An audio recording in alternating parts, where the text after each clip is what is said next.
Good morning.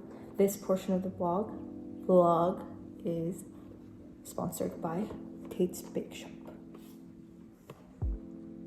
JK, they don't sponsor me. I sponsor them because it all goes in my food tum-tum. So this is what happens when it's 2 o'clock in the afternoon and you have not eaten anything. And don't get me wrong, my company lets me eat. It's just that I'm really poor with stopping when I have to and just let the time run. And then when I, get back into my senses, like, oh my god, it's already the afternoon. But anyway, I really wanted an afternoon snack. So here's my little afternoon pick-me-up. I worked out today because I'm doing the Miracle Morning Challenge. And yeah, I'm tired. But I'll get to the point of why I'm filming today.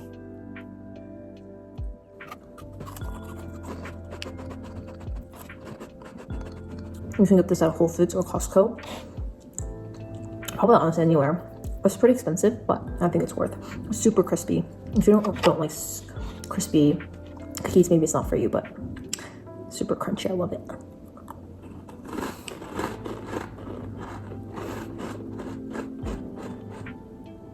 Let me reframe this. So I'm actually hitting my 2-year mark in 2 months. And so I'm really interested to share with you guys what I've learned, because as I share this, I'll be externalizing as well.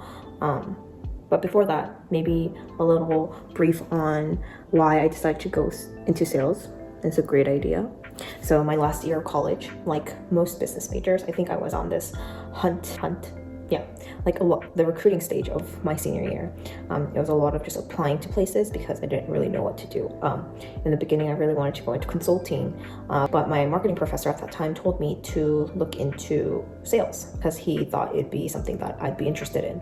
And before he brought that up, I've never really heard of what really salespeople do in corporate America. So basically, long story short, I really trusted my marketing professor at the time, and I applied to a couple places. And the very next day, I actually got an email saying that they would like to interview me. And I think I really got lucky at the time because the career expo actually for our school was 2 days after I applied. Now I'm here working almost for 2 years as a sales specialist in a tech company. So the first point that I think I've learned in my sales career is that there's always something to learn. And that means that there's always someone that knows something more than you. So even if you think you're an expert in something, in actuality, you're probably not, because there's people that are more experienced, someone that has had different experiences than you that can teach you something that you haven't learned before. This actually happened to me where when I first went into work, I'm so eager, I'm so excited to learn, over my training period of time, I'm gonna, master my product portfolio and be a master of all conversations with my clients. But in actuality, my training program was 6 months long, which is a lot more vigorous and a lot more longer than most companies. But even then, with all those information thrown at me, with all the guidance that I received, I realized there's just so much to learn. And that's something that I wanted to share, because I think if you're coming into a new job, I think it's possible where you're very excited to learn more about your role, your job, what you're able to do. But I think for you to not be discouraged, always ask for help and be that type of person where you're not cocky because of the things that you know, but more humble because you always believe that there's something to learn from anyone that you're speaking with. Point number 2 actually goes along with what I just shared. The second point is find a mentor. Find someone that can help you guide and help you grow in your career journey.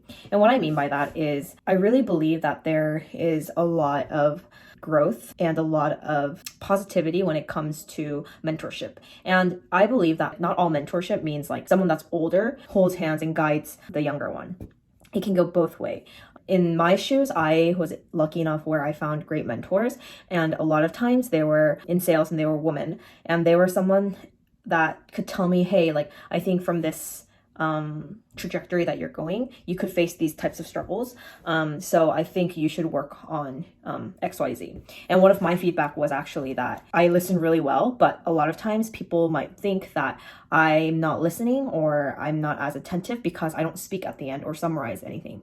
So one tip that I've received from my mentors: after every meeting, make sure that everyone in that meeting knows that I was paying attention. So whether it's me summarizing or me responding to them, telling them, oh, thank you for sharing XYZ, be vocal about my presence, if that makes sense. And that's something that I actually had to work on. And I think I'm still currently working on because I'm more comfortable and fond to be in the background helping others. But sales is one of those things where it's like, you have to take charge of your own quota, your own objectives. So I think that's one thing that I learned.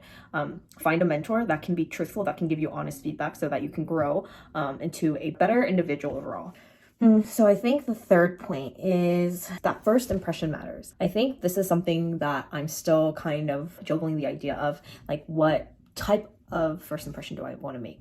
But I think it pertains to both physical presentation of yourself, but also like how you speak, your verbiage, your poise, the type of body language that you send to the other party. I think this has been a little bit more difficult because all of my work has really been virtual connection. So, that person isn't really gonna see like how I'm sitting necessarily, although they can see through the lens. Most of the times they'll just assume that you're sitting in a desk. They don't know what's around me.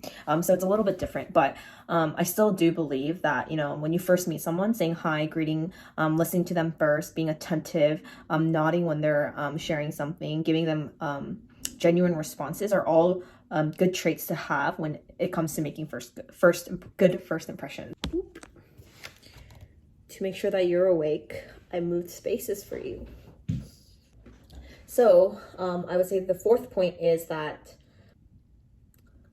I believe that everyone should be always ready. What I mean by that is, if your manager says, hey, let's hop on a call, you should always have paper and pen in front of you so you can just start jotting down notes. The way that I usually take notes is very, I would say, pretty structured. I make sure that I have the date, who's on the call. I have little keywords. I circle keywords throughout. I'm usually a paper pen type of person, so I'll really write down all the notes. I rarely type, but because I usually write it down, and then after the meeting, I'll retype it on the laptop so that I can go over what I just talked with that client, but also be able to send either my managers or people that have been or haven't been in the meeting what we talked about in a very concise, neat way. So then I'll type it up and then send it over. So I think this has been something that a skill that I have built over time, and it has become a really good habit to a point where a lot of people have been have complimented me before my note-taking skills and in the way that I deliver myself to the other party and to my team. I think note-taking skills is something that will never really betray you and something that will go a long way, because as simple as the task may be, it's not something that everyone is necessarily good at. So I think I've learned to use that as my strength. I've been able to use this note-taking skill to not only jot down the summaries or things like that, but also really write down what are my action items, what are other people's action items, and I'm able to concise that into one note and send it out so that everyone is kept accountable through my notes. So I think that's something that I really do want to emphasize. Always take notes, whether or not you think that meeting is important or not. I used to be this type of student where I would take notes in syllabus class, and so I would highlight like test dates or quiz dates, and really that habit from even high school has built in college and built over and came over to now when I'm working. So I think having your own system of notes, keeping track of to-do items is very important, especially because at work, no one's going to remind you again, hey, turn in your quiz or turn in your homework. It's really a make it or break it type of deal. So yeah, be ready to take notes, take good notes. The last thing that I've learned in sales, I don't say it's the last thing, I think it's the last point that I do want to share. And it's the point that that you need to know your strengths and weaknesses. And this is something that, as I'm saying, I'm reminding myself too, because it's something that I always have to remind myself to point out, okay, this is my strength. Okay, this isn't my strength. So these are areas that I have to work on. one of the hardest thing was actually being able to point that out myself. Although I'm self-aware, I think being self-aware as an individual and as a worker is very different. So I spent a lot of time asking my managers and my coworkers for feedback, to kind of ask them, hey, like, where can I do better? What can I do to help the team and be of value to the team? And I think that really helped me become super aware of what others expect from me and what types of actions my manager needs from her employees. So I think over time, that's the type of thinking and the thought process that I've built in my head. I think as Asian Americans, it's really easy to just work hard and just without really knowing what your goals are at your company or what your goals are for your career. But I think being able to set that and really emphasize on, okay, so these are my strengths that are going to carry me and here are some of my weaknesses that I have to work on, is really going to help. And that's something that shouldn't be taboo and something that you should be talking consistently with your manager and your coworkers. Overall, I was very lucky to meet the managers and the mentors and the different individuals that have given me guidance over the past 2 years. And these are honestly things that I wish I knew in college so that I didn't have to learn them at work. But I guess life is always about constant learning. So I hope those 5 things helped.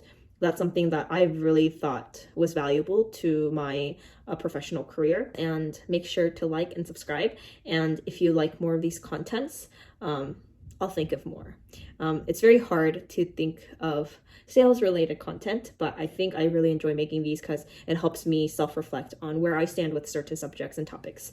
But yep, stay tuned and please make sure to like and subscribe.